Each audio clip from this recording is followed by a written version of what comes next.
Now, into the ticket office of Disneyland. Oh boy, let's do this.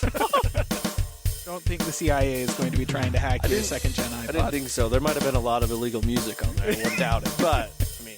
You were supposed to bring death to the flagships, not join them. Google has found a new way to piss me off. iTunes is a constant source of embarrassment. Every time I say it, it's going to suck even more. May I present to you the cat? I am Medela. I can't do it anymore without laughing. I was going to do the whole thing. Welcome, listener, to the Calling All Platforms podcast. I'm your host tonight, Caleb, and I'm here with Landon. Hello. And not Wes, because Wes, unfortunately, was the reason that we switched from recording on Monday nights to recording on Sunday nights. But then Apple, because of the unwritten law of tech that says they have to schedule major events after the night that we normally record, scheduled their event for a Monday. And so me and Landon are here on a Monday night instead of the Sunday night that Wes is available to talk about the Apple event. We did it. We have officially gotten, around the stupid rules that tech has put in place just to screw with us in particular. Yep. So there was an Apple event this morning, Landon. Woohoo, I guess. Not sure if you noticed. So last week, listener, we told you about the It's Glowtime event to introduce the new iPhones. And we tentatively added the name of this event to the worst events of the year, worst keynotes of the year, specifically because we hated the title. I did that kind of in jest. I was joking. And honestly, the keynote itself, the event itself, despite being longer than it should have been by quite a bit, and by honestly 40 minutes, and despite talking about some stuff that just did not need to be talked about, Apple, we'll get to that, listener. The event overall was actually not that bad, not nearly as disappointing as I thought it was going to be. But I am going to leave the name of this event on the worst keynotes of the year because of the name, listener. So we're all both in agreement over here, and I think that you will understand as well. There needs to be more of a purpose to these event titles than just it's a pun on Showtime in order to justify giving the event a unique title. Stop it, Apple. Yes. Just stop. There was nowhere in this event any effort made to tie the phrase Glowtime to anything to do with these product announcements. The closest they got is having a couple of fairly bright colors for the iPhone. Yeah. That's it. But they didn't even say these colors practically glow. No. They didn't even say that. There was nothing about glowing was anywhere in this entire freaking hour and 40-minute event. The only thing that I saw that had anything to do with the word glow or glow time or anything like that was before the event, Tim Cook put out a tweet underneath the little rainbow arch, and it had the sun kind of coming through, and he said, Apple Park is glowing today. That's the only thing that I saw. And it was, I said, before the event, not associated with the event, just before. And then literally nothing else the entire show. WTF, Apple. Fire half of your marketing department. I'm just going to say it right now. I don't even care which half. Just draw a line down the middle of the office. Fire everybody to the right of that line. Yep. It is ridiculous how much spare time your marketing people have to come up with unique event names for stuff that honestly, the title of this event should have been iPhone Announcements 2024. It's just call it the Apple iPhone event. Everybody knows what that means. Put the year at the end of it. That's it. It's Glowtime means nothing. It was a bad pun that didn't relate to anything in the event. I hate it. Anyways, so yes, listener, that is why this is going to be nominated for the worst keynote of the year. And actually, considering the way that the list is looking right now, I think it's going to take it. I think it's going to take it.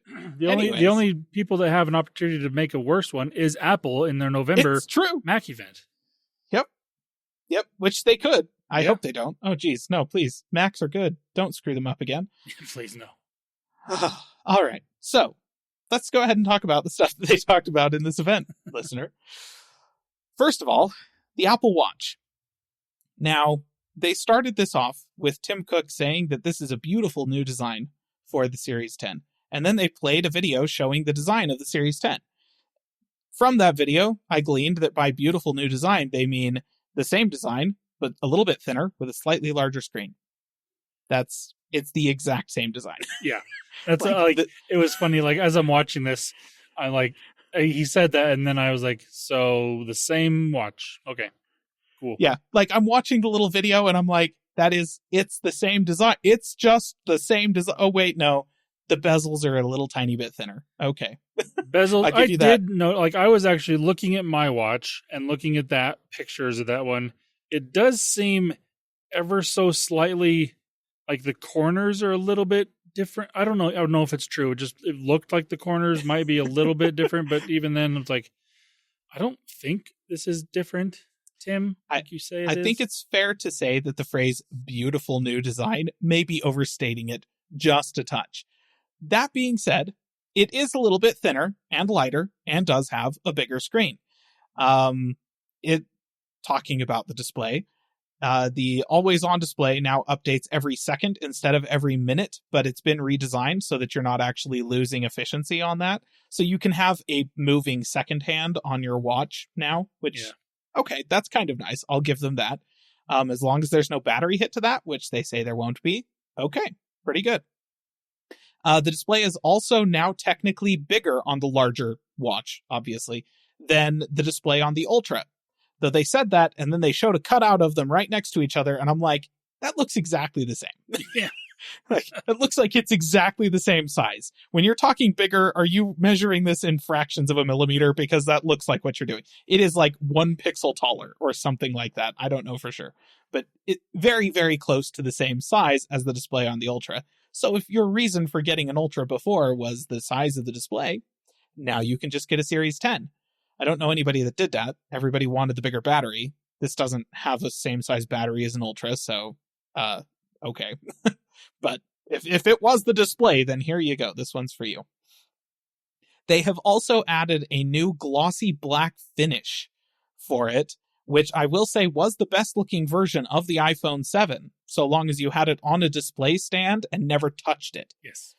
Like ever, because it scratched and scuffed and got fingerprints on it. Like, it was a fingerprint magnet. This thing is designed to be worn on your wrist. I don't think the glossy black finish is the move. Yeah, I saw but it that. does I'm look like, nice. Yes, it does look nice. That is a very accurate statement.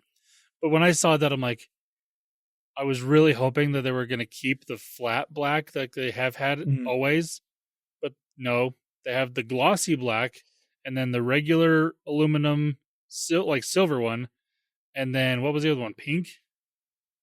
Rose gold. Yeah. So it's like they had a rose gold. If I were to buy a new one of these, it would have been the black one. But I'm like, do I really want the black one? Because I mean, I will say, when I bought my iPhone 7, I had the option of getting the piano black one, and I was super tempted because sitting on a display stand, it looks so good.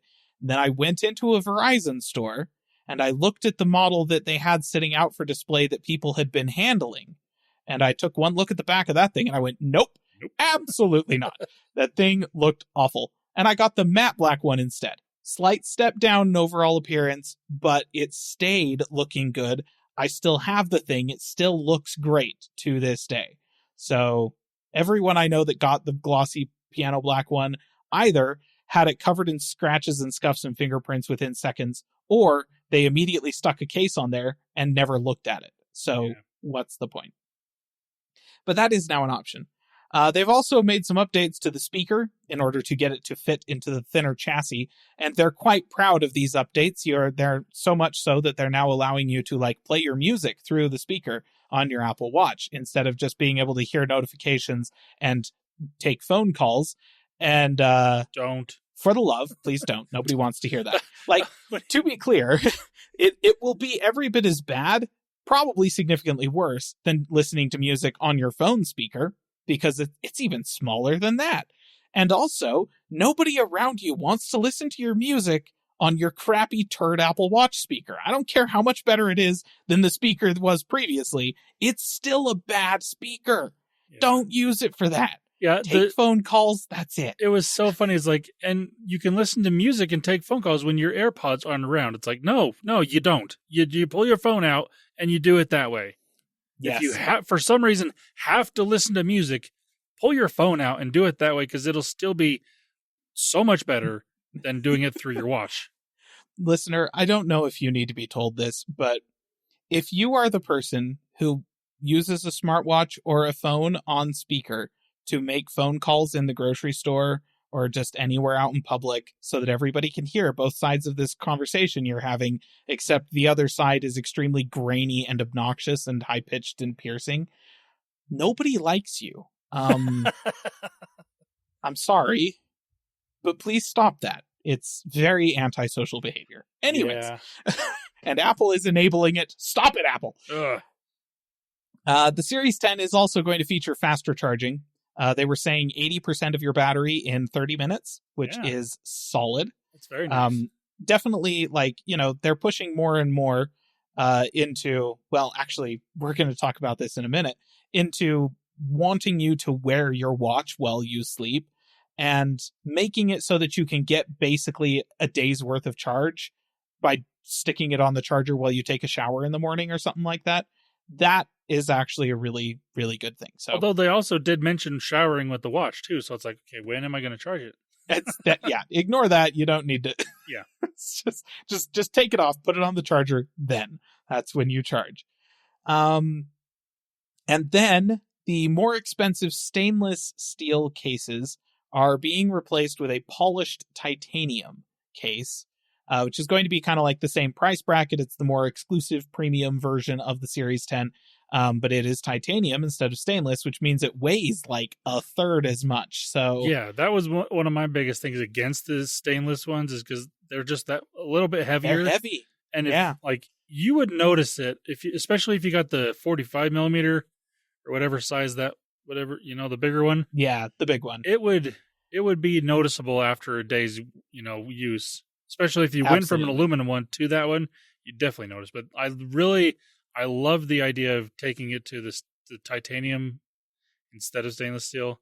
I do still wish that it wasn't. I mean, this is just personal preference. I don't love the glossy finish, but they got to differentiate it, so I get it.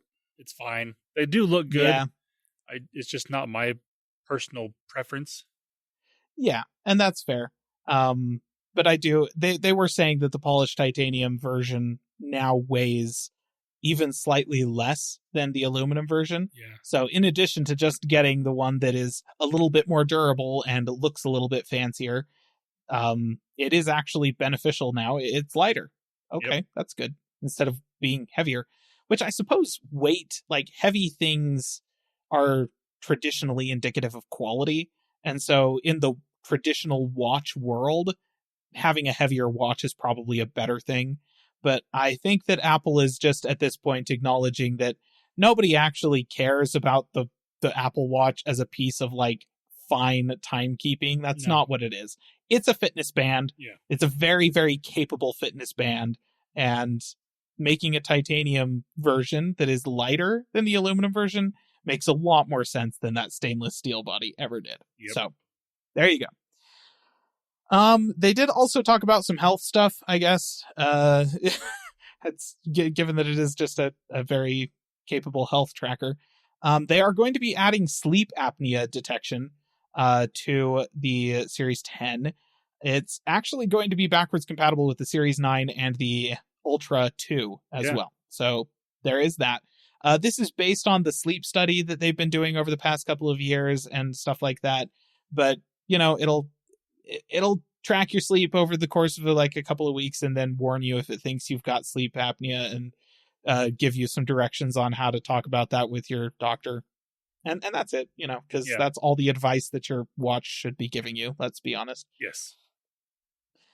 They're also adding a depth gauge and water temperature sensor that's going to be real great for people that do a bunch of swimming and especially diving and scuba diving or snorkeling, stuff like that. I believe this already existed on the Apple Watch Ultra, right? I believe so. At least the depth gauge part of it did. I'm not entirely sure about the water temperature, but I do like both of these options, especially the water temperature. That's a really cool feature. And if you're in water mode, it automatically displays both of those right on the watch face that you're using. And that's really nice. I like that a lot. Yep. They've also added a bunch of additional detail on top of stuff that's already there for various activities. They've added tide tracking for coastlines for people that are swimming and just, playing on the beach and that kind of thing. Yeah. They've added distance tracking for rowers and kayakers and stuff like that. I didn't pay that much attention to it because, as per usual, listener, I don't pay that much attention to the Apple Watch. You're lucky you got as much out of it as you just did. I was actually very like the watch, the AirPods. Yeah, basically the watch and the AirPods. I paid a little more attention. I took all my notes, or pretty much those, because I knew, or I had the feeling that you might not take as many notes. But I'm actually pleasantly surprised at how, you pretty much took all the same notes I did. There was one thing that I mentioned that I took note on with the Watch 10 that I thought was cool, is that they're bringing live translation to the Apple Watch. Right. So you can talk back and forth with somebody of a different language, you just using your watch instead of having to pull out your phone, which, again, isn't huge, but it's a nice little feature just to have, Yeah, that's a nice add. Well, the last thing for the Series 10 that I want to say is a statement. I want to repeat this statement that legitimately about made me puke right at the end of when they were talking about the Series 10. And that is that the design for the Series 10 really is a milestone for watchmaking. Okay, so as I was just saying, the existence of the titanium case kind of seems to indicate that Apple is accepting that this thing isn't actually a fine timepiece, but somebody wrote that in the script anyways. Again, I repeat, Apple, you need to fire fully half of your marketing department. Just you know who's in charge of all these type of lines, right? It's Phil. It's Tim. No, it's Phil. Remember how much courage he has? He's got all the courage. I still want to give him the benefit of the doubt that somebody else wrote that line for him. I don't know, because things were far less heavily scripted back then than they are now. Yeah. So I don't know if I can give him the benefit of the doubt on that. Listener, actually, if you don't know what we're talking about, Phil Schiller, the announcement of the iPhone, what was it?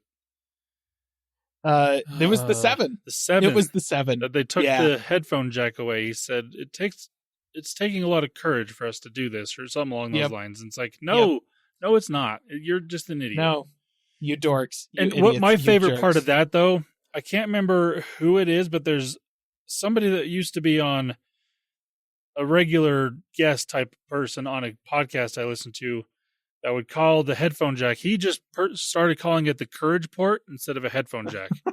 And I absolutely loved it. It was fantastic. Oh, that's great. That's great. Yep.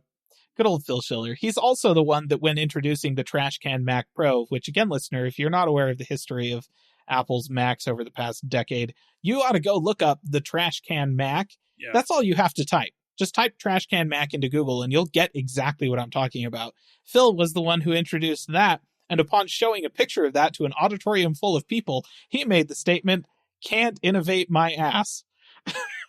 And I'm like, first of all, Shill, your wording there. Okay.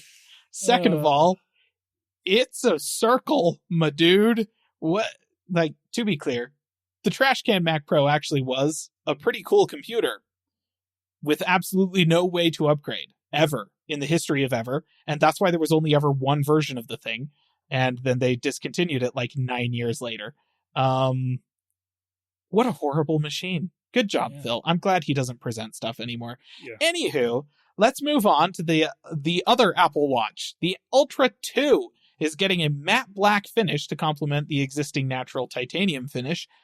Oh, but is otherwise unchanged. And the entire section where they were talking about the Ultra 2 is basically just an ad read, not an announcement. So there was that. To be fair, as much as I really hate the fact that they didn't do anything with the Ultra, I even went on to Apple's website after the fact just to see, did they maybe update the chip? No, they still have the S9 chip in it. It's not the S10 that's in the Watch 10, which is really unfortunate. But that all being said, I absolutely love this matte black Ultra 2. It is gorgeous, and I want it so very bad. It does look really nice. The Ultra 2 falls squarely into the category, though, of things they talked about in this keynote that absolutely did not need to be talked about in this keynote. Not at all. This should not have been here. I mean, they could mention it. That's all it needed to be. Oh, and the Ultra 2 is now coming in black. And move on. Yeah. That's it. That's all they needed to say. No, they took a good 5 minutes just on the Ultra 2. Yeah, which basically just telling us, like, hey, here's all the things the Ultra 2 can do. And I'm like, cool, you introduced this last year. You told us all of this last year. This is year-old news. Literally year-old news. Yeah. So, yeah, shouldn't have been there, but whatever. The Series 10 is going to be available for $400, right? That was what I wrote down. $399, Sure. which is the same as the Series 9, I'm pretty sure. And pre-orders are open right now. So go to, listener, if you really want to buy a Series 10. All right. Let's move on to AirPods. So this is actually almost exactly the same as the Apple Watch section. The AirPods 4.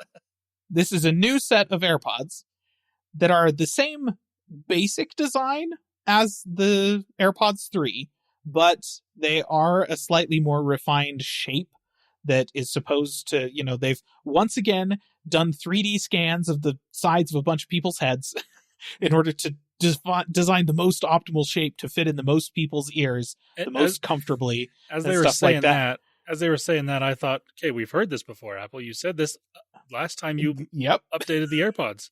You don't need to mention it. Skip ahead, please. I'm sorry. Apple said this literally 15 years ago when they introduced the EarPods. Yeah, they did. Alongside the iPhone 4S or 5S, something like that. It's been a long time. And yeah, they just keep saying this, but it is a slightly tweaked shape. The biggest difference in shape is actually the case, which is now skinnier. Yeah. It's the smallest AirPods case so far. So that's kind of nice. They're touting improved comfort, improved audio quality, improved call quality, and my response to that is I sure as heck hope so, because why else would you be releasing a new version if you weren't improving those things? Yes. There's literally no reason to release a new version if you don't improve those things. Okay, thanks, Apple. They are adding some features that you previously had to get the Pros in order to get. Stuff like the head shaking gesture, the additional, the really advanced machine learning based call noise rejection for the person on the other end of the line, improved spatial audio, stuff like that. Just a bunch of stuff like that from the Pros. And the smaller battery case, they assure us, is still going to give you 30 hours of battery for the whole setup. They are also releasing a slightly higher end version of the AirPods 4 that is going to include active noise canceling and transparency. Yeah. But still has no silicon tips. So it's going to be better than nothing, I suppose, but it's still going to suck when compared to the Pros. True. Because that is where half of the effectiveness of active noise canceling comes from is the silicon tips that do passive noise rejection. For your ears. I will say, though, the transparency feature, I think, is really nice to have, and that is the biggest upgrade that I think is potentially worth the extra $50. Yeah, but yeah. It's still kind of it's borderline, but transparency is definitely going to work better than active noise canceling goes, because if transparency is on, then you want noise to be going through the headphones and hitting your ear. And so having additional passive noise rejection doesn't really change that. So, yeah. But ANC, this is not AirPods Pro. No. like level active noise canceling won't even be close to that, to be clear. So that's the AirPods Pro the AirPods 4. They are going to be launching. Oh, go. I was going to say, they did also add wireless charging to the case. Yes. And USB-C. I mean, I think the previous AirPods 3 had USB-C. It was USB-C, yes. But did not have wireless charging. And it's the same as the AirPods Pro 2 case that'll charge with the Apple Watch charger or a regular Qi charger, which also absolutely love that, because there are times where if my phone is on its charger, I'll just use my Apple Watch charger, or vice versa. You know, it's really handy. Yep. That is true. So yeah, $130 for the base AirPods Pro or AirPods 4. Good grief. And if you want the ANC and active noise stuff, transparency mode and all that thing, adaptive audio, that stuff, that's $180. So still a good bit cheaper than the AirPods Pros. But you know, there you go. That's about the same price as the 3s were, as I recall. Where the 3s, they were $130 to start. Yeah. Weren't they? Yeah. Okay. Then, oh man, this is big. Updates to the AirPods Max. Woohoo! Okay. Yay! New colors and USB-C. And that's it. So, you know, I don't it's know funny what I was expecting. when they started talking about AirPods Max, I'm like, oh, they're actually going to update these. That's surprising, because I figured they were just going to kill them off because, you know, they're expensive and overpriced and nobody should ever buy these. And then they're like, oh, and we're adding USB-C. I'm like, oh, great, they needed that. That's nice. What else? New colors. Okay. Oh. And then they moved on, and it was like, wait, that's it? You're doing okay? Because I mean, the AirPods Max already had most of the active noise canceling and transparency and all that stuff that the AirPods Pro have. The AirPods Max also have, but like no design changes, no like tweaks to the inputs or anything like that. You know what the AirPods Pro or AirPods Max could really benefit from? Some kind of like actual controls, like an off button. Yeah. Among others, stuff like that. I don't know. But whatever. They now have a USB-C AirPods Max, so no more Lightning. And I do believe that means the Lightning port is gone from everything on Apple's store. Like, I don't think they're still selling anything with a Lightning port. Oh, except for the iPhone 14, I guess. No, wait, that had USB-C, didn't it? Let me check. Was the 14 Lightning, or was that USB-C? When did they make that switch? Was that last year or the year before? I do not remember. Either do I. It was such an impactful moment. Nope, it's Lightning. It has USB-C to Lightning cable in the box. Okay. So there's still one product. But it's an old product that is going to be phased out soon, and we know when. Wait a second! Dang it! Still got the Magic Mouse. Oh, it's the worst product ever. Oh, it's okay. I'll just got my MX Master right here. It's got a USB-C port on it. Oh wow. All right. Well, I thought for a second there, listener, that we were finally past that, but no, their peripherals still use Lightning. Yeah. Wow, Apple. Hopefully they fix that at the Mac event here in a couple of months. So, moving on with AirPods, let's talk about the AirPods Pro. They are adding hearing protection to this, which I will admit that when they started talking about this, I was like, they're quoting like World Health Organization statistics and stuff like that, as if the AirPods Pro are suddenly going to be like a medical device or something like that.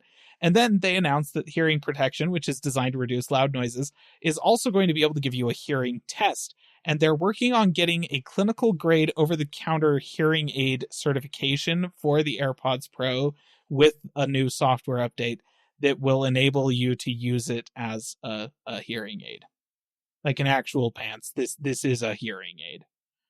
And okay, that would actually save a bunch of money for people that need like low level hearing aids, right? Not super intense hearing aids that have to be in their ear all the time in order for them to hear anything. It's not going to replace like cochlear implants or anything like that. But if you just have some hearing loss due to, damage from loud noises or anything like that, AirPods Pro cost a lot less than an actual hearing aid. So, yeah. Okay, I'll give you that. And also, this is just a software addition to the Pros too. Yeah. This isn't actually a new hardware product. This is just software. Listener. I was actually, that was something for me as somebody that owns AirPods Pro 2. Also a really bad name, but they're going through this stuff. Like, these are actually kind of nice features. I kind of expected this to be happening because was it last year that the World Health Organization did make it so you can sell over the counter hearing aids, and like I've started seeing them pop up at Best Buy, or even Verizon sells earbuds that are qualified to be hearing aids and whatnot. So it's like I knew this was basically coming. So here I was like, okay, these are all nice things. I like that they're on this. Nothing that I need to upgrade my AirPods for, but that's fine. And they're like, oh, and these are all coming to the AirPods Pro too. I'm like, oh, cool. Not that I mean, I don't necessarily need all this stuff. I will do the hearing test to see how it is, just to play around with it. But it's like, okay, that's kind of cool that I don't have to buy anything new. Also, they're not offering anything new to buy. Exactly. And that's the thing. It is nice, but as with the Apple Watch, both the AirPods Max and the AirPods Pro sections of this keynote shouldn't have been there. Yeah. Apple, they just should. This is not something you needed to talk about in your hardware event. You could have just had a press release, updated the store, and hey, AirPods Max is now USB-C. You're welcome. Also, sometime in the near future, we're going to be getting certification to make your AirPods 2 an over-the-counter hearing aid. If you need that, that's nice. But we really didn't need that in the event. So, yeah. Okay. Good times. Good times. It happened. We're moving on. Now we get to the meat and potatoes of why you are listening to this episode of the podcast, listener. The iPhone, which Tim specifically said was designed from the ground up for Apple Intelligence, which I will translate for you, listener, means that they upgraded the SoC, which they were going to do anyways, Apple Intelligence or not. But it just so happens that it is now powerful enough to support Apple Intelligence. Isn't necessarily surprising, considering that Apple Intelligence was designed for last year's Pro iPhones.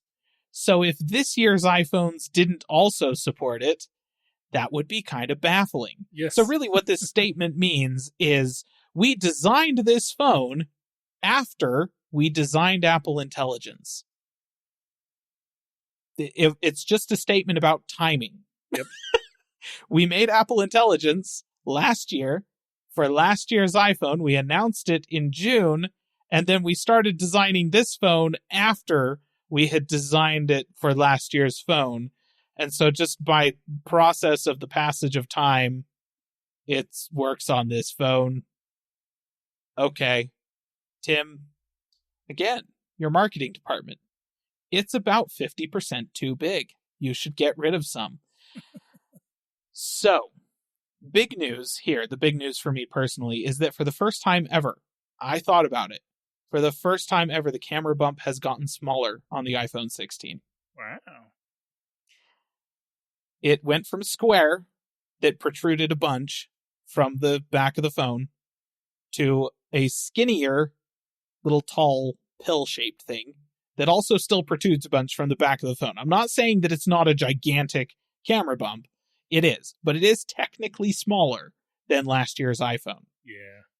Like, than the 15. Not the Pro. We're not talking about the Pro right now. It's basically the same camera bump that was on the iPhone X and XR, but thicker because it's better cameras. So it didn't get any thinner, listener. It just got... It takes up less space on the back of the phone. Exactly. The area of it is smaller. And that is, as far as I can think, of the first time that has ever happened. Yeah. On the iPhone. In the past, the best you could hope for, was it didn't get bigger from one year to the next. Uh, But it's never gotten smaller before. So that's the first time that's happened. So that's pretty good. They have also brought down from the Pro models the ability for the display to support everything from 1 nit of brightness to the maximum peak brightness of the display, which is 2000 nits on the iPhone 16. So still dimmer peak brightness than the iPhone Pro, but very bright, totally usable in outdoor. And if it's pitch black and you're looking at the screen of your phone, it'll get really, really, really dim. Yeah. So that's cool, I guess. They also have, from the Pro models of last year, brought down the action button, which I'm sure some people used for something other than silent mode on their phone, probably somewhere. Maybe once or twice, and then switched it back to just toggling silent mode on and off on their phone. I don't know anybody that has these phones that has told me what they've done with the action button, other than other tech people talk about the action button just to say that they did something with it. And I don't know how often they use it as something other than, the ringer switch. But I mean, if I had the option of it, I probably would map it to something. I don't know what. I'd have to figure that out. But it would be something that I use on a regular basis. I just don't know what it would be yet because I don't have the option to do that. Yeah, I will say that I almost never deactivate silent mode on my phone. Yeah. So I'm in the audience that would actually be able to remap the action button to something useful. And frankly, I would probably remap it to something like a shutter button for the camera or something like that. Oh, except wait, I wouldn't need to do that on the iPhone 16 because the one actual piece of hardware design that they have changed is the camera control, which is an actual name for it's a shutter button they put on the side of the phone. Yeah. Okay, it does more than just a shutter button. So what it is a button. It summons the camera when you push on it, but it also has a touch surface on it, right? It's a little piece of quartz so that they can put a touch layer on there as well. And it's got a couple of levels of pressure sensitivity for the button so that you can do a few things with it. So you can click on it to enter the camera. You can click on it again to take a picture. It's a shutter button, right? You just click, take a picture. And, it's placed right there when you've got the camera in landscape mode that it makes sense to use for that. They used to ship phones with shutter buttons on them. Like, do you remember that? That used to be a thing for smartphones. So that's what I remember HTC had one that actually had a picture of a camera on it. Yeah. It was great. Yeah. And it was a different color of the phone, too. Like, the phone was black. That button was red. It's like, there's your camera button. It's great. Draw some attention to it. But yeah, so that's basically what this is. You can also, click and hold it in order to take video. So, okay, makes sense. There's also a different level of pressure that they're calling a press versus a click. So you have to push a little bit harder for a click, push a little bit softer, and it will clear the UI for the camera app off of the screen and pull up a little touch overlay right there next to the button on the side of the screen. Because the little button, the camera control, is touch sensitive, you can then swipe along that button in order to change the controls that are being accessed right there, such as zoom, for instance. You can also press twice in order to view different options for what is being controlled by that swipe gesture, and swipe back and forth between those things, press again, and then control them. So they're just kind of building a little bit more shortcuts for the camera app controls into this little button that I think for most people, I think it's fair to say you're probably just going to use it as a shutter button, right? Yeah. Like, instead of having to tap on the screen, you just use this, which is actually kind of nice because then you don't have to look at the screen to tap on the button. You just feel it, right? It is flush with the bezel, but it's got an indentation around it. You'll be able to physically feel the thing on the side of the phone and index it with your finger and then just click and take a picture. So, okay, that's kind of nice. Yeah, my thoughts, during this whole presentation, I'm like, I do like the idea of having a dedicated shutter button and quick access to the camera. So, you can now remap the lock screen button instead of having the camera. You can do something else with it and have this button there, which is, I do love that. So you can have more quick access shortcuts to different things because, like I said, the lock screen buttons, the action button, and now this one can go to the camera.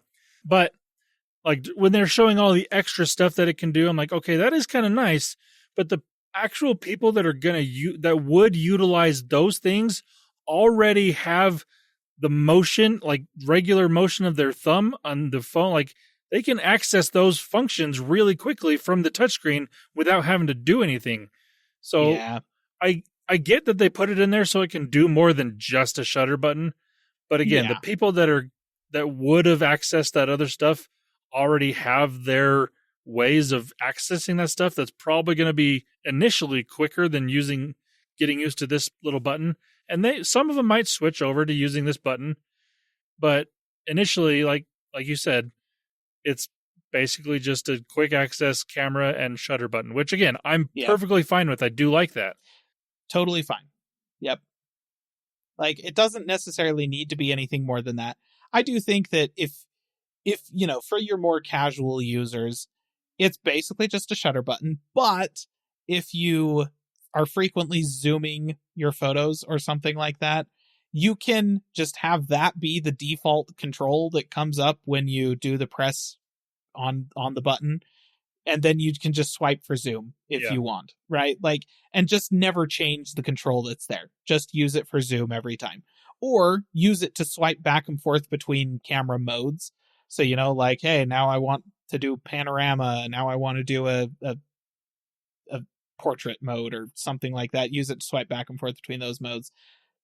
And just never change it from that, So that's kind of how it relates to casual users. And then, like you said, the people that are more serious users, honestly, most of them that are more serious photographers on iPhones probably don't use the built-in camera app. Also so the apps that they use are probably going to implement something very different for this button.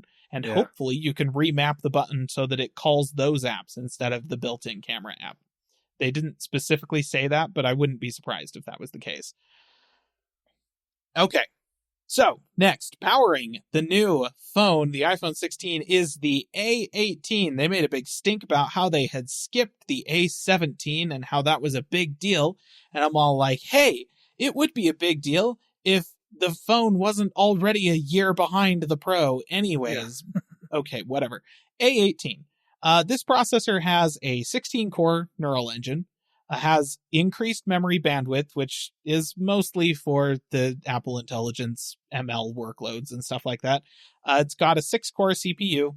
They've all had 6-core CPUs for quite some time. 2 power cores, 4 efficiency cores, fairly common, and a 5-core GPU. That GPU is going to support ray tracing, so you will get ray tracing support on the base iPhone now. And it supports all the AAA games that were brought to iPhone last year that were only supported by the Pro. It will play all of those as well. They've also added what they're calling a thermal structure inside of the phone, which is basically just a big old chunk of aluminum inside of the phone to spread. They said dissipate, but what they really mean is to spread the heat away from the processor so that it's not like you don't have a really hot point on the back of the phone.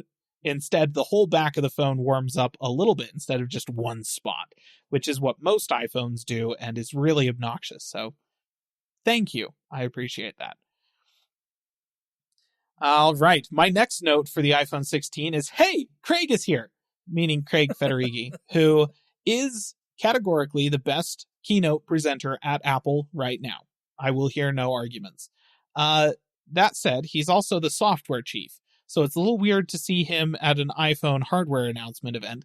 He basically just spent the entire time he was on screen rehashing Apple Intelligence stuff from WWDC, which, again, here's another thing, listener, that just shouldn't have been in this keynote. It just shouldn't have been here. We already talked about this stuff in June, Apple. Yeah. All of it. Literally all of it, with the exception of the fact that they are they introduced the fact that they are adding basically Google Lens to the camera control button because that button didn't exist before today. So now it's all like, you can just push that thing from lock screen and do some AI stuff with it, which is basically just Google Lens. Okay, that's, again, didn't need to be here. Apple, you could have just added that as a bullet point underneath the camera control button section of your keynote. But whatever, I'm just glad to have a good presenter in here for a few minutes. Craig was probably the highlight of the entire event. And also, it wasn't nearly as fun as WWDC when Craig was on because he didn't skydive into this event. Yeah. Man, WWDC is always more fun than... And you know what? It's because it has the event. Same name every year. It's just the WWDC 24 keynote. Doesn't have to have some kind of stupid, unique name that's a pun that's completely unrelated to everything in the event. Craig just does it better. The event doesn't, but the invite does. That's true. The invite usually does. But the invite is also usually actually related to something in the... I'm not letting this It's Glowtime thing go, Apple. This is never going away. All right, let's talk about the cameras. So the main shooter is a 48 megapixel camera sensor that appears to be the same as the last year main shooter on the Pro iPhones. It does the same pixel grouping thing for improved low light performance and whatnot, and also has the 2x telephoto thing that basically just takes a 12 megapixel photo from right in the middle of the sensor, which is, I mean, 12 megapixels is a full resolution photo, and it is kind of 2x zoom, so okay, that's fine. The ultra wide camera is also going to now support autofocus, and has bigger pictures as well as a larger aperture and support for macro photography. They have added spatial video and photo capture to the iPhone 16 because people still care about the Vision Pro, right? Still? Apple does, yes? anyways. Please. And that's the reason for the camera bump change, because they had to have the cameras in line with each other in order to do that. That's why the previous way to do that was with the Pro cameras, because they had two cameras in line with each other. Now this one has two cameras in line with each other, so you can you know, take your spatial photos to look at on your Vision Pro that everyone has, right? I just want to say that I have in a drawer an old HTC phone that took 3D photos. Yes, and video. Do you want to know how well that went for HTC, listener? I mean, they are still around, technically. Technically. But it's just, you know, they really hung their hat on, a VR headset and then made phones that would take 3D photos that could be viewed on that VR headset. I don't know if Apple thinks this is going to be the hit that they want it to be. Anyways.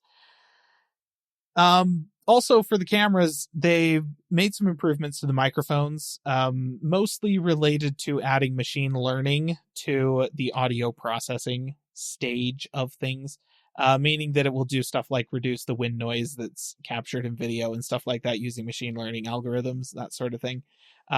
Stuff like that kind of already existed in previous iPhones, but they're beefing it up.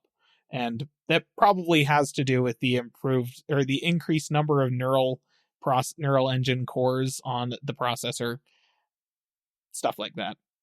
And oh man, they made a big stink about this. It's got a bigger battery for, quote, a big boost in battery life. You cowards, give me a number. Yeah, seriously. Tell me how much that boost is. No, a big boost in battery life. That's even, I specifically looked because they said in the voice track, a big boost. And I was all like, that's not what? And so I went and looked at the stream and watched for the stupid summary slide that they put at the end of the section that has a little tile for everything they talked about. And it had a tile for the battery. And on that tile, it said, a big boost. I kid you not. I was just like, Apple, what? So by a big boost, I assume what they mean is 15 minutes. Like, that's just what it is. Surely. A big boost. Oh, I didn't look. Oh my gosh, that is amazing. Absolutely amazing. So I'm looking up here. I just looked up the iPhone 16, regular iPhone 16 on battery. It says on the regular 16, up to 22 hours of video playback, up to 18 hours of video playback if you're streaming, and then 80 hours of audio playback.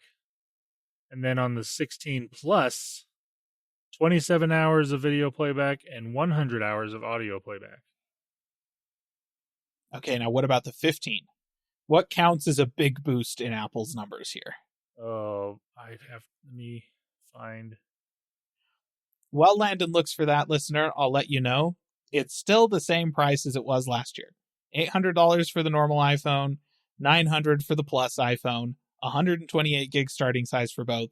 I'm glad they didn't raise the price, but they didn't lower it either, so here we are. It's not giving me the option to look at tech specs for the 15 for some weird reason. Ha! It just takes me straight to the buy page of the 15. Okay, I guess on the bottom, near the bottom, it does say up to 26 hours of video playback.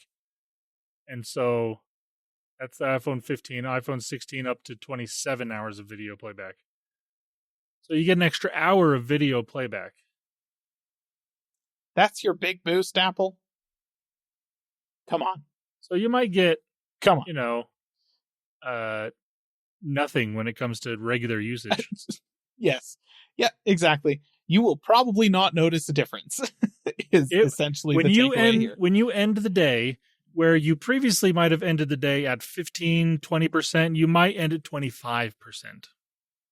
Yeah. If you're lucky. Yeah. Or maybe 22%. Honestly, the biggest difference is going to be between the fact that if you're going from a 15 to a 16, which honestly, probably not worth the money. I would wait a year at least. But if you decide to do that, the difference in battery life that you're going to notice is due to the fact that your 15's battery is a year old and your 16's battery is brand new. Yes. That's going to make more of a difference. The number of charge cycles on your 15 is going to make more of a difference than this quote-unquote big boost in battery. Yeah. Good grief, Apple. All right. So that's the iPhone 16. Frankly, not nearly as disappointing as I was expecting it to be. No, I mean, when they were going through everything about the 16, I'm like, this is more or less an iPhone 17 or 7. Wow, I'm going forwards. iPhone, except a year older.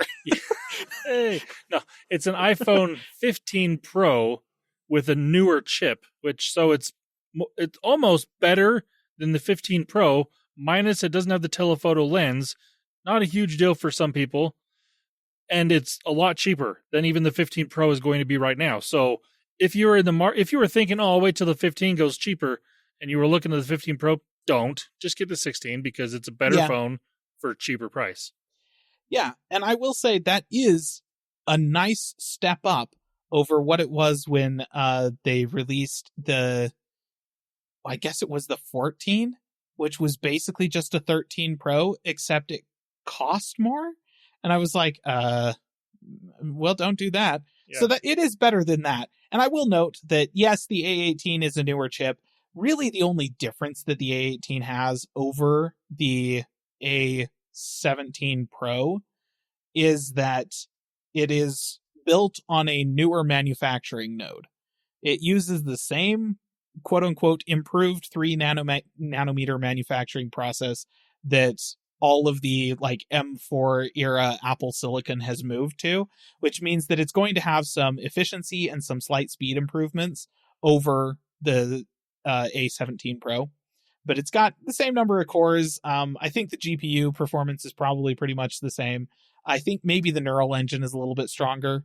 But, minor improvements. And for day-to-day tasks, it's not going to be noticeably faster than last year's Pro model. But just the fact that it's on a newer processing node means that you're likely to see it supported for a year longer by iOS, is really what that comes down to. Yeah. But, yeah, I think for me, it's I like the camera control button thing. I think that's nice. The camera improvements are generally nice. I like the design. It's good. It's a bunch of very minor iterative things. But I'm currently sitting on an iPhone 13, right? 13 Gen, which means that the improvements that are present for the 14 and the 15 are also still there, in addition to the new stuff that they announced for the 16. So the iPhone 16 itself doesn't feel like a huge jump, but it is finally to the point where the 16's improvements plus all the changes they've made over the past 2 years, which honestly haven't really amounted to a hill of beans for the most part. It's just a bunch of really minor crap. But the 16 feels like more of a step forward than we have been getting, and it is now feels like enough of an upgrade that I might justify buying one.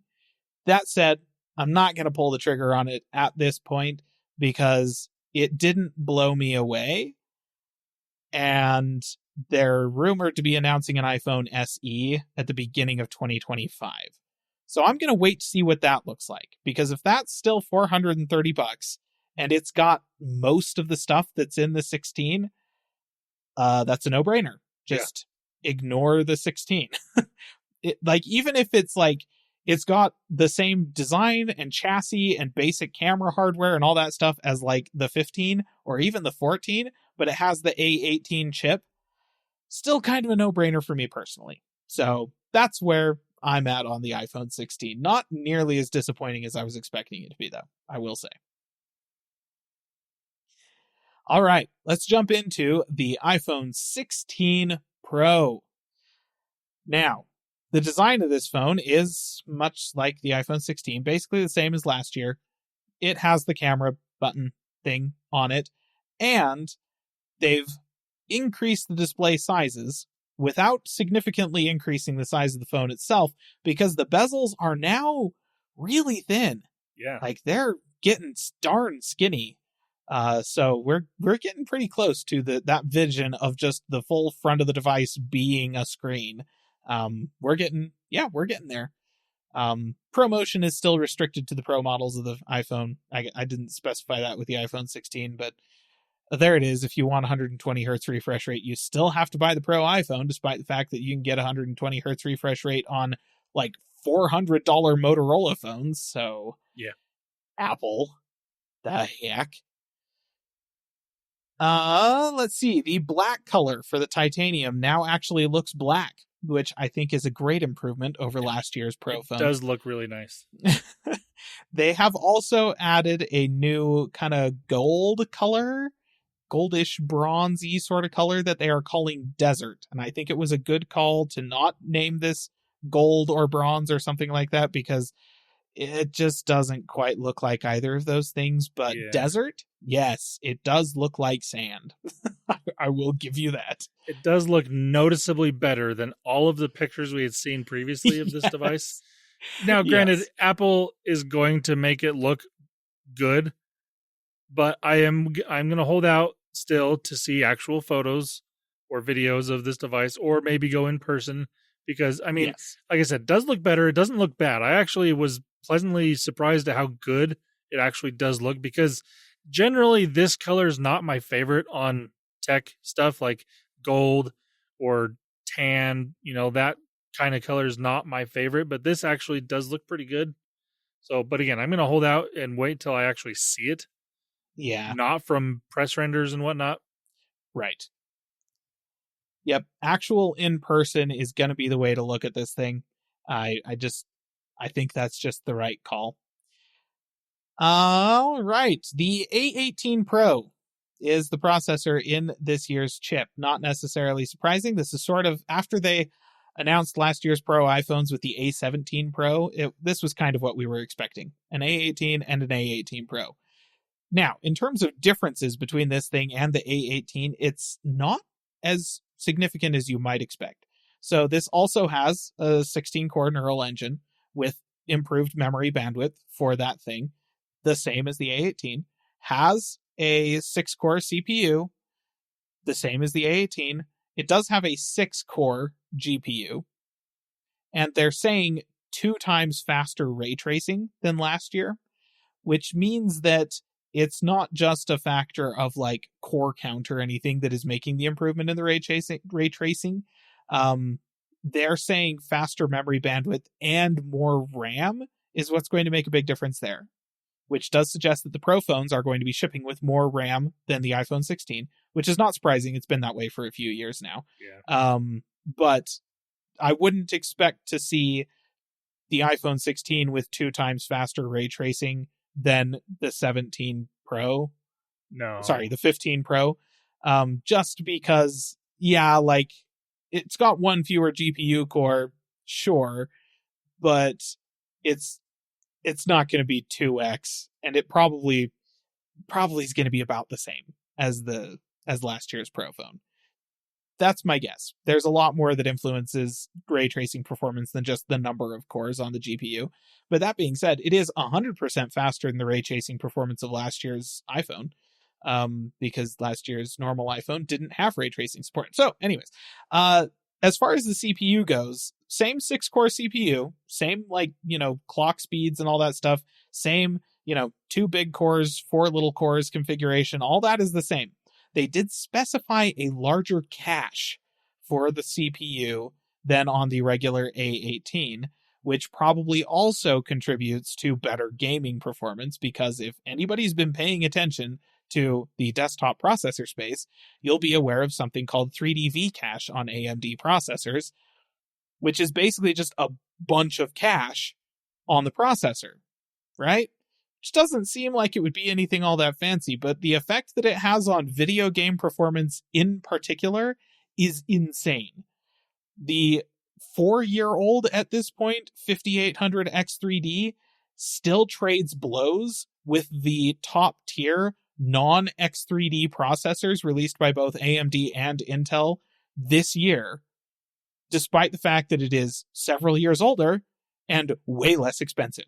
So yeah, having more cache for the CPU makes a difference on that kind of thing in kind of a disproportionate way. So the A18 Pro is probably going to be, thanks to that 6-core GPU rather than the 5-core GPU, but probably as much thanks to larger cache for the CPU, a gaming powerhouse in comparison to the A18.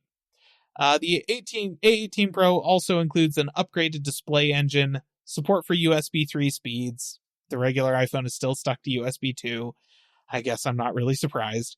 As well as a new image signal processor and video encoder, which feeds into the biggest set of improvements that they have made to the 16 Pro.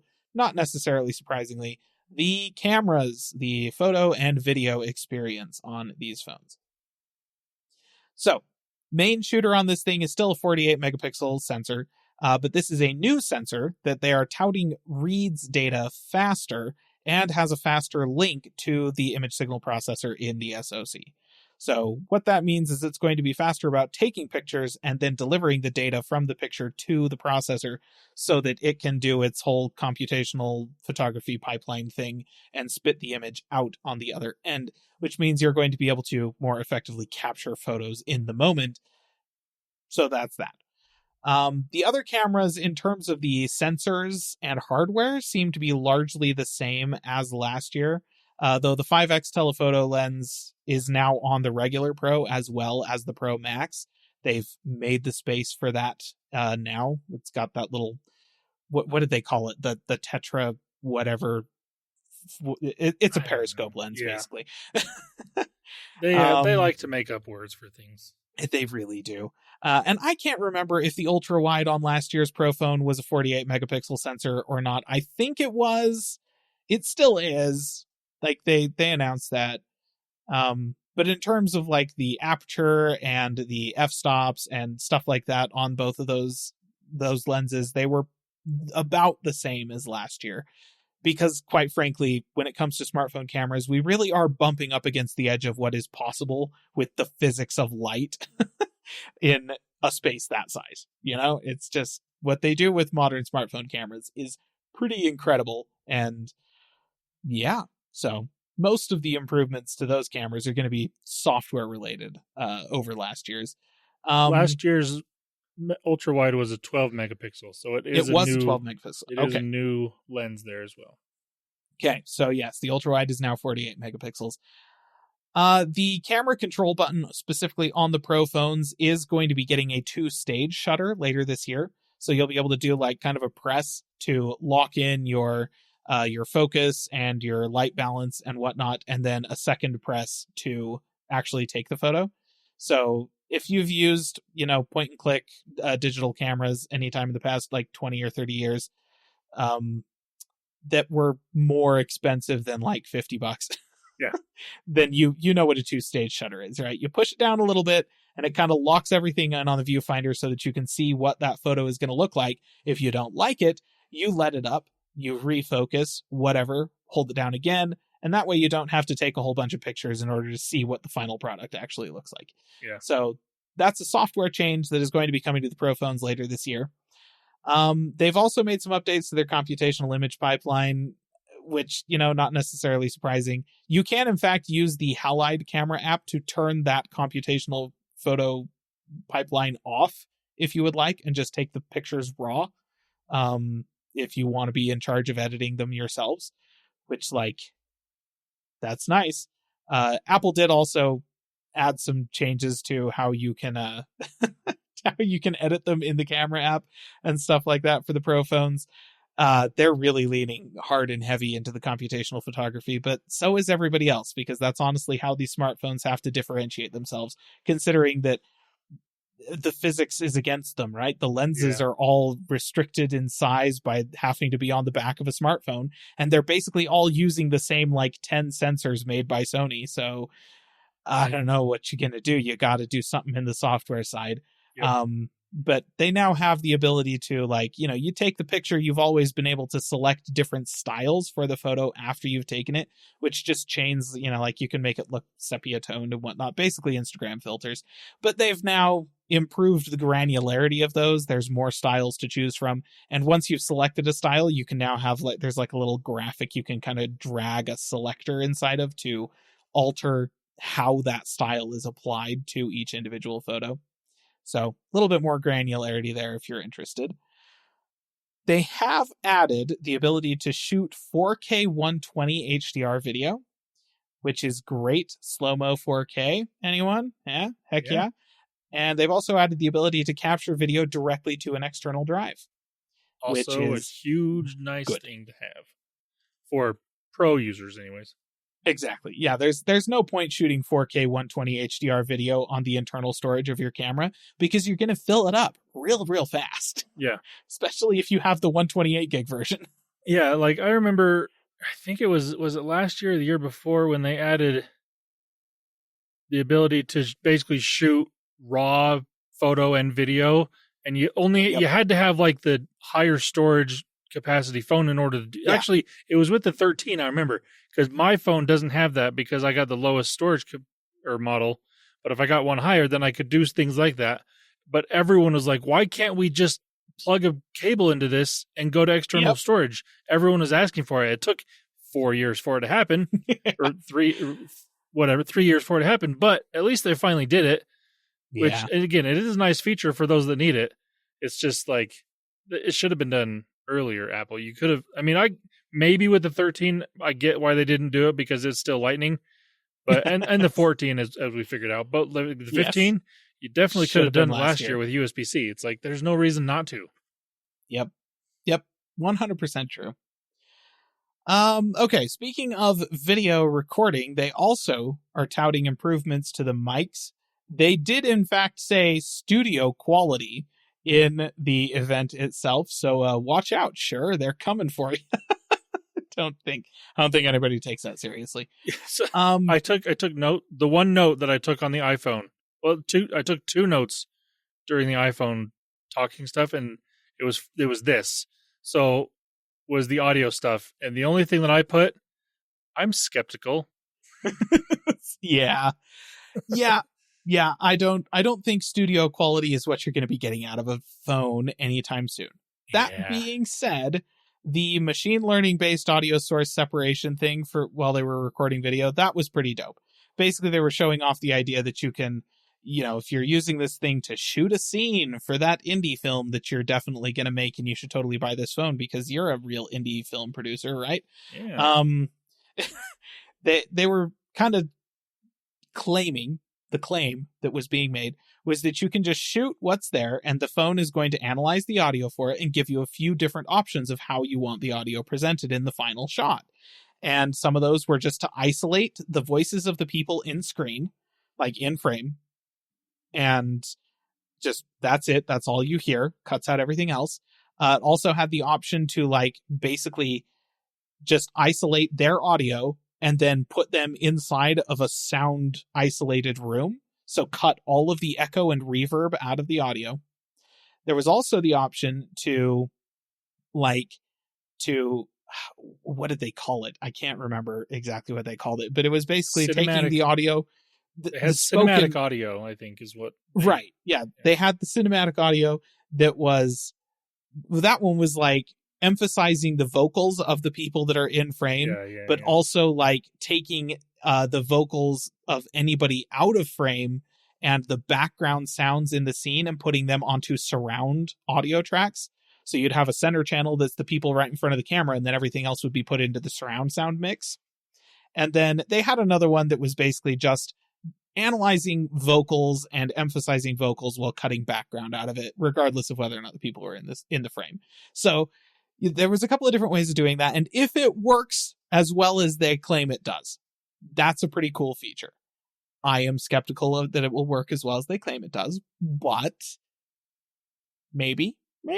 The one thing I will say that gives me some sort of hope is when they introduced the studio quality microphone to the laptops, it was much better than I was expecting it to be. It's still, I would not call it studio quality, but it is much better than any other laptop microphone I've heard. Yes. And in general, as somebody that does care about audio and specifically spoken word audio, using a phone microphone is always the better option than using a laptop microphone, even previous, So but that's also like you're holding your phone next to your face. This is not recording video from 4 feet away. So that's where I'm like, I want to see how this works. I'm curious. I'm interested, but I think skeptical is the right word. Yeah. They were also talking about this one specifically for the artists that are using iPhones to record demos on the toilet or whatever. Voice Memos is going to be able to record multi-track recordings on these phones, which is basically like you'll record a voice memo and then you can play back that track of the voice memo while recording over it another track. And then after you have recorded the second track, the phone is going to isolate the phone audio and remove it from your second track so that you get just the 2 tracks that you wanted. And so that kind of multi-track recording, which is like, cool. No, I like that. I think that's great. But Apple, how about instead of adding that to voice memos, you add it to like GarageBand? Well, in their defense, I have heard multiple artists over the years say how they will come up with something and they literally call out Voice Memos app on their phone and record it. And so I get why they did it this way. I agree that it should also be in GarageBand. I mean, you kind of can already do that. You can do multi-track recording, but it requires, in order to basically I just want it to, if you're recording it, have it auto isolate the audio generated by the phone and remove it from your second recorded track. Like, I just want it to do that piece automatically. Yeah. You can get apps that will do that. You can run it through software to do that already, but like, just do it automatically for me. That'd be great. That'd be real nice. Yeah. But it makes sense they're doing it in voice memos, but bring it to your other audio apps as well. I'm positive that there's already some sort of automated way to do this in Logic, but I know there isn't in GarageBand. So since it's going to voice memos, come on, put it in GarageBand, All right. So that's the iPhone 16 Pros. The base one is, the regular Pro is going to be starting at $1,000 for 128 gigs. The Pro Max is going to still be starting at $1,200 for 256 gigs. So if you want that bigger screen on the Pro phone, you still have to pay $1,200 for it, with the consolation prize that you get twice as much storage as if you were paying the $1,100 price point that used to exist for this phone. Alongside that, they are still selling the iPhone 14 and the iPhone 15. The iPhone 14 is $600 and the iPhone 15 is $700. I will let you in on a secret, listener. You can get a refurbished iPhone 15 for less than $500 and a refurbished 14 for less than $400, like close to $350, depending on quality of it, you might, if you're willing to go with one that has some scratches on the screen, you might even be able to get under 3. So they're kind of older phones. I would say maybe don't pay Apple's full price for those things. Yeah. Like, there's going to be a bunch of people updating to iPhone 16s just to buy their 14s and 15s, you know? So, yeah, that's the iPhone lineup. And yes, the SE is still being offered. Don't buy the SE. It's going to be getting replaced next year, hopefully with something that's much better. At the very least, it will be with something that has an OLED display and, like, Face ID and stuff like that. So, yeah, just wait. Hold out for that. The last thing that they talked about in the iPhone portion of this event that I thought was actually pretty interesting was MagSafe updates. And we were just talking about how Google were being idiots about not supporting Qi 2. Apple updated their own proprietary MagSafe charger, and it will now charge the iPhone 16 at up to 30 watts, which is pretty great. You can still use other Qi chargers with it, of course. Those will only be able to charge it at up to 15 watts. If they're Qi 2, because Apple is supporting the Qi 2 standard as implemented. This was the second What? note. This is the second note that I did on all of the iPhone stuff. The only other note besides the audio stuff was I wrote down Qi 2, Google, in all caps. I'm like, come on. Yep. Gosh, dang it, Google. Yep. Ugh. Yep. Good And then, like, times. Apple didn't have to say Qi 2. They could have just said an upgraded version of MagSafe. No, they actually said Qi 2 in the keynote. Yeah. It had to have been, like, I think it was purposefully put there because nobody else is using it. Oh, yeah, maybe. I mean, maybe it was specifically to slight Google over their comment that there's no tangible benefits to it. Oh. Are you high? So yeah, that's it for the event. I will note that of all of the inane, bizarre things that were said throughout this event, the vast majority of those statements were in fact made by Tim, just in case anyone was wondering. Just wanted to get that out there. Yeah. Good old Tim. But, I mean, in his defense, he's not a presenter. He doesn't care about, well, I can't say he doesn't care, but he's not the person that wants to tout all the new stuff. That was always Steve. And so Tim literally just, okay, what am I supposed to say? I'll say it. Yep. And it's the marketing that makes him say the stuff. I know for a fact that Tim is not writing these lines. No. His marketing department is writing these lines. And I'll say it again, Tim, about 50% too big, if not more. You could fire a lot. Fire the ones who are getting paid the most. Actually, fire them. You'll save so much money on payroll, and you'll get better ads out of it.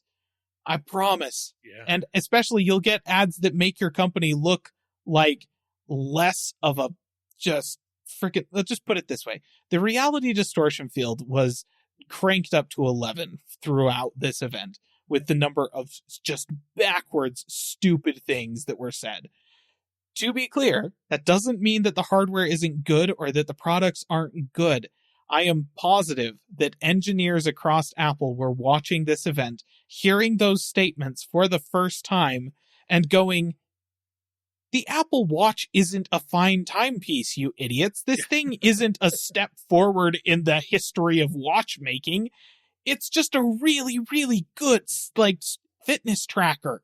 We do it better than everybody else. Why can't we just dwell on that instead of trying to compare it to Swiss watches like you always do? Like, I guarantee that some of them were just as frustrated by that as I was. So, yeah, not overall a terrible event. Definitely some things that didn't need to be in there. They could have just fully skipped. But once again, the most egregious part of it was that we got all the way through an hour and 40 minutes of this nonsense, and nobody said anything about anything glowing, not even once. Yeah. All right. So that's the It's Glowtime event. And we do have one other piece of news. Landon. Android 15. Yes, Android 15 is official-ish. So it's not available on any device that you own at the moment, unless you are a developer and want to go down, like flash it onto a device or something. I don't do this. Google released Android 15 to AOSP, so it is the final finished build of Android 15.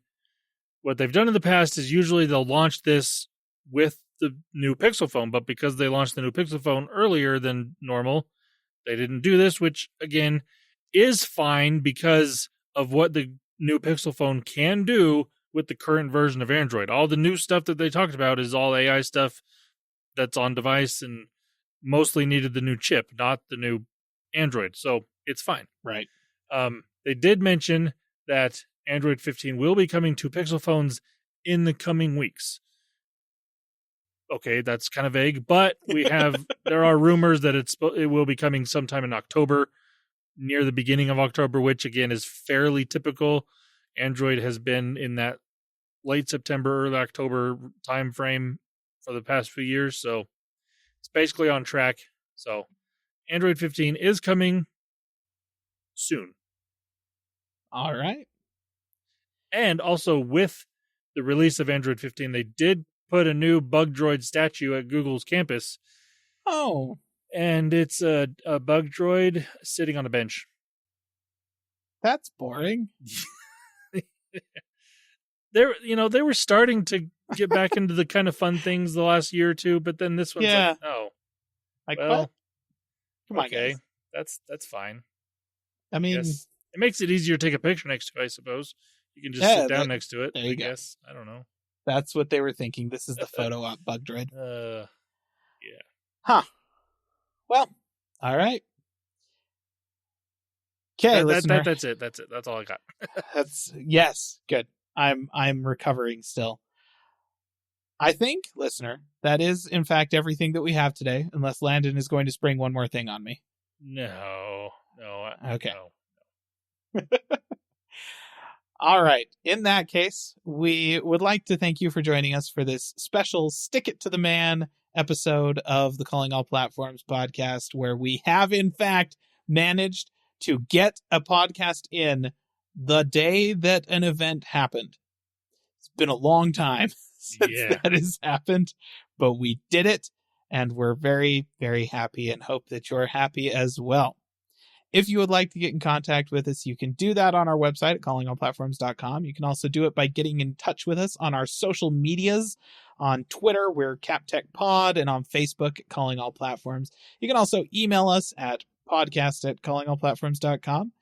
And you can also find us on YouTube, Calling All Platforms Gaming and Calling All Platforms Tech. And you can get into the comments there and whine at me about how I never post anything.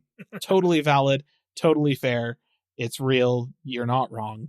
You can also find us right here again next week on the podcasting app of your choice. But until then, bye-bye. See ya. Calling All Platforms is a production of Supporter Sound Studios. To learn more about how you can support the podcast, go to www.patreon.com/callingallplatforms.